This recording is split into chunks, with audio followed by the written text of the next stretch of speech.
Hola, soy Paulina Jiménez, estoy estudiando gastronomía en ISIMA Online y esta es mi tarea de la semana 7 de Derecho Laboral.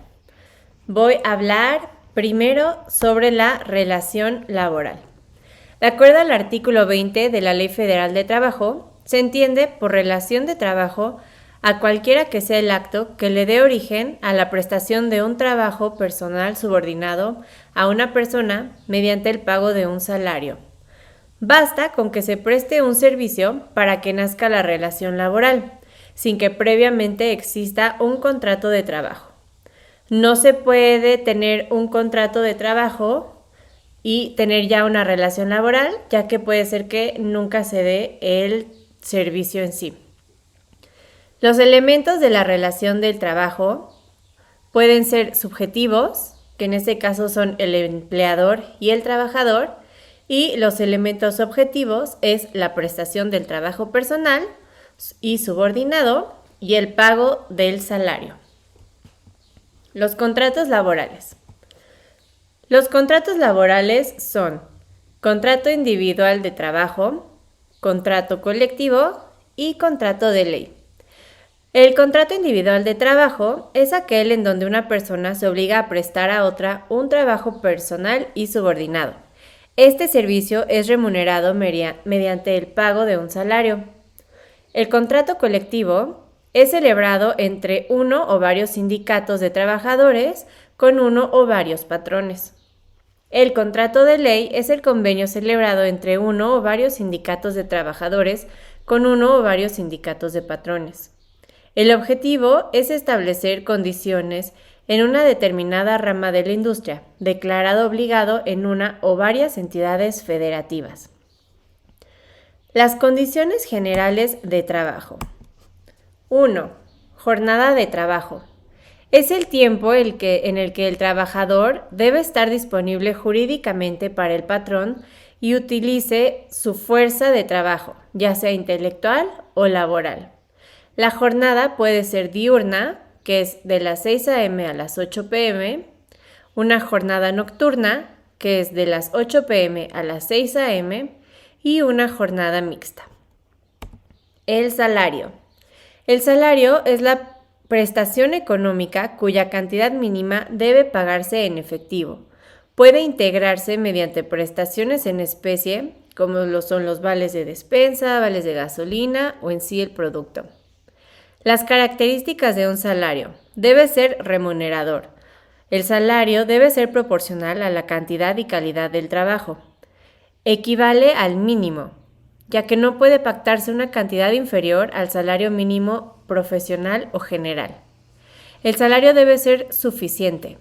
Debe ser de un nivel decoroso para el trabajador y para su familia. El salario debe ser determinado, ya que el trabajador debe saber cuánto gana por sus servicios. Debe cubrirse periódicamente, debe pagarse en la moneda de curso legal y el salario en especie debe ser proporcional y apropiado al que se paga en efectivo. Clasificación de trabajo. Esta puede ser por unidad de tiempo, unidad de obra, por comisión, precio alzado, efectivo y especie, salario integral y salario extraordinario. Las vacaciones. Las vacaciones son el tiempo de descanso anual que merece un trabajador por sus servicios. Estas no pueden ser inferior a 12 días laborales y estas se van aumentando año con año. El aguinaldo es el pago anual que debe cubrir el patrón antes del 20 de diciembre. No puede ser inferior a 15 días de salario por año y actualmente hay una intención de reformar para el incremento a un mes. 5. Pago de utilidades. Es el reconocimiento de las empresas que retribuye el esfuerzo de los trabajadores y esmero que desarrollan en sus actividades. Es un porcentaje de las utilidades que tenga anualmente la empresa.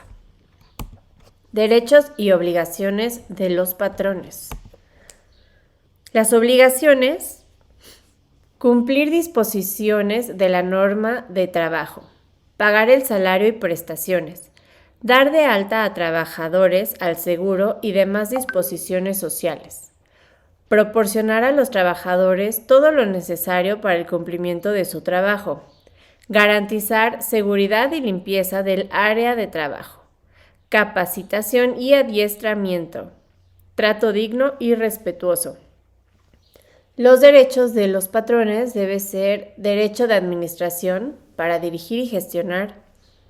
Derecho de elección. Elegir a la persona que crea más conveniente, apta y calificada. Derecho de fidelidad y reciprocidad. Exigir el cumplimiento. Derecho a premiar y sancionar. Y derecho a despedir. Riesgos de trabajo. Los riesgos de trabajo son los accidentes y enfermedades a los que están expuestos los trabajadores por el desempeño de sus labores. La Ley Federal del Trabajo, en el artículo 473, dice que un riesgo de trabajo son los accidentes y enfermedades a los que están expuestos los trabajadores en el ejercicio o con motivo del trabajo.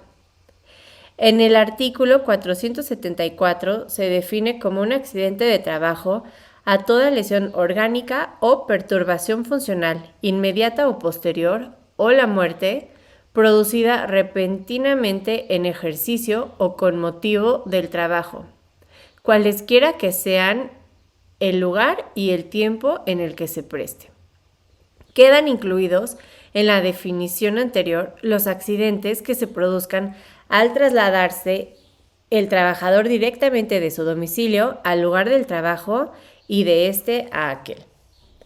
Artículo 475. Enfermedad de trabajo se define en el de la misma ley como todo estado patológico derivado de la acción continuada de una causa que tenga su origen o motivo en el trabajo o en el medio en el que el trabajador se vea obligado a prestar sus servicios. Seguridad social. Es la protección que una sociedad proporciona a los individuos y los hogares para asegurar su acceso a la asistencia médica, garantizando la seguridad de ingreso y, en particular, en caso de vejez, desempleo, enfermedad, invalidez, accidente de trabajo, maternidad o pérdida del sostén de la familia. El Sistema Nacional de Seguridad es quien sienta las bases para el otorgamiento de seguridad social a las personas en México. Existen dos tipos de régimen. Obligatorio, donde el patrón por ley debe afiliar a sus trabajadores, y el régimen voluntario. La afiliación es el producto de una decisión individual o colectiva.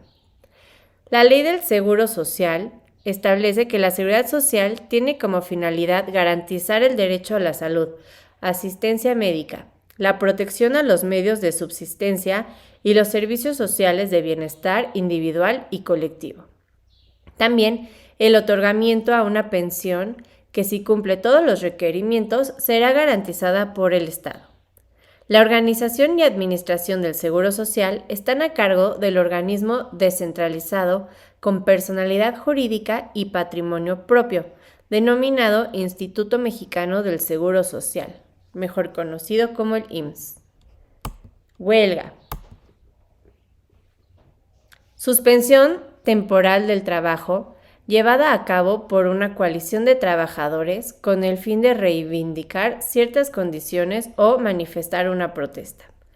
Los sindicatos de trabajadores son coaliciones permanentes. La huelga puede abarcar a una empresa o a uno o varios de sus establecimientos. La huelga debe limitarse al mero acto de la suspensión del trabajo. La huelga se encuentra reglamentada en el artículo 440 de la Ley Federal del Trabajo. Para que ésta pueda llevarse a cabo, es necesario llevar un procedimiento que cumpla con los requisitos correspondientes. El procedimiento de huelga se iniciará mediante la presentación del pliego de peticiones, el cual debe de reunir ciertos requisitos. 1. Pliego de peticiones. Los requisitos se dirigirá por escrito al patrón. Las peticiones, el propósito de la huelga, expresar concretamente el objeto.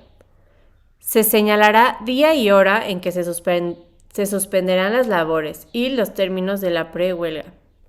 Se debe presentar un duplicado a la Junta de Conciliación y Arbitraje. Se debe dar aviso de la suspensión de trabajo por lo menos 6 días antes y 10 días antes si es un servicio público.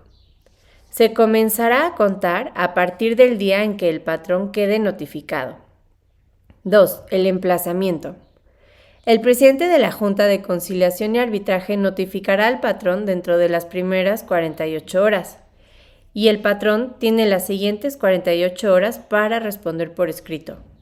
No se dará trámite al escrito de emplazamiento si éste no cumple con los requisitos establecidos en el artículo 920. El fin de la huelga puede llegar si se llega a un acuerdo con el patrón o si el patrón acepta las condiciones y peticiones de los trabajadores. Si se elige un intermediario y si el asunto no se define, la Junta de Conciliación y Arbitrajes debe tomar una decisión.